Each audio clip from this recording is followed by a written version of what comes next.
உங்க மேல வைக்கக்கூடிய மற்றொரு விமர்சனம் என்னன்னா, ஒரு சிகரெட் கம்பெனி நடத்துறவர் தான் வந்து நாட்டு மேல அக்கறையா இருப்பாங்க அப்படின்னு ஒரு குற்றச்சாட்டு.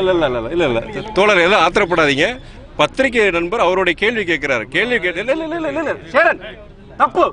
பத்திரிகைக்காரங்க கேட்கறதுக்கு உரிமை இருக்கு, பதில் சொல்ல வேண்டிய கடமை எனக்கு இருக்கு. நம்ம எரிச்சல் படக்கூடாது.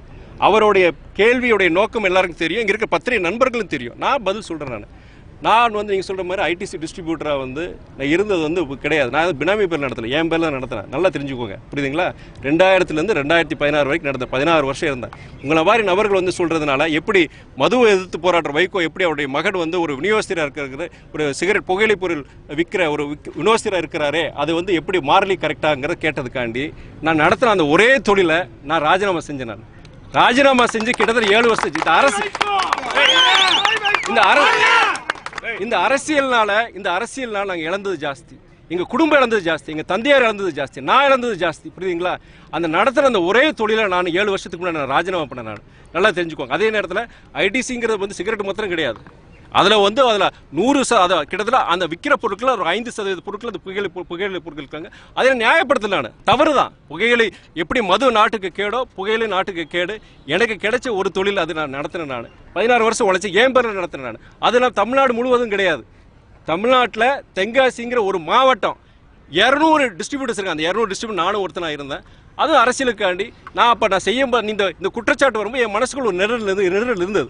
அப்போ நம்மளும் ஒரு நிறைய பேர் சொன்னாங்க, ஏன் வந்து இது பண்ணுறீங்க, ஏன் இதெல்லாம் யோசிக்கிறீங்க, நீங்கள் நியாயமாக பண்ணுறீங்க, உங்கள் முதல் போட்டு நீங்கள் நடத்துறீங்க தொழில், 1000 குற்றச்சாட்டு சொல்லுவாங்க. இது நியாயமான மொழி, எதுக்கு நீங்கள் அடுத்தவங்களுக்காண்டி இதை ராஜினாமா பண்ணுறீங்கன்னு சொன்னாங்க. ஆனால் நான் சொன்னேன், ஒருபோதும் மதுவை எதிர்த்து போராடுறோம். இந்த நேரத்தில் இதுவும் மக்களுக்கு கேடு தான். இதில் நானும் ஒரு பங்கு. நான் டிஸ்ட்ரிபியூட்டர் தயாரிக்கிறவங்க கிடையாது. எனக்கு நான் ஒரு டிஸ்ட்ரிபியூட்டர் இருந்தாலும் இதில் வந்து நம்ம வந்து செய்யக்கூடாதுன்னு சொல்லிட்டு அன்றைக்கி ராஜினாமா பண்ணேன். சரிங்களா? சரி.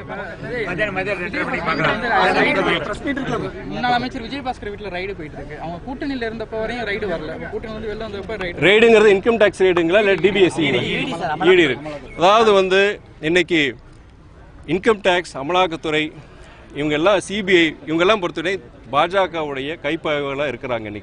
இன்னைக்கு இந்தியா முழுவதும் பாஜகவை சார்ந்த அமைச்சர்களோ நாடாளுமன்ற உறுப்பினர்களோ யாரும் எங்க ரெய்டு போன மாதிரி தெரியல. குறிப்பாக பாஜக எதிர்க்கிற இயக்கங்கள் யாராக இருந்தாலும் சரி அவங்க எதிர்க்கிறாங்க. அதிமுக பொறுத்த வரைக்கும் முன்னாள் கூட்டணி, இப்போ கூட்டணியில் கிடையாது, அவங்க எதிர்க்கிறாங்க.